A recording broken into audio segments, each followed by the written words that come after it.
Hazrat Abu Hurairah radiyallahu anhu states that the Prophet sallallahu alaihi wasallam said, once a man heard a voice from a cloud in the jungle, irrigate the garden of so and so man.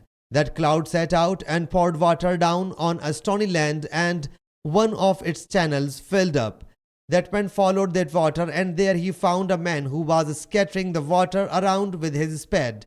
That man said to him, O the bondsman of Allah Jalla Jalaluhu, what is your name? He told his name which he had heard from the cloud. He, the owner of the garden, asked, O the bondsman of Allah Jalla Jalaluhu, why have you asked my name? He replied, I heard a voice in the cloud which poured water in this garden. Water the garden of so and so. It mentioned your name. What do you do in this garden? He replied, as you have narrated it. Listen, I keep an eye on the produce of this garden. I give 1/3 of it as charity. I and my family eat 1/3 of it, and I invest remaining 1/3 in it. Sahih Muslim Hadees number 7398.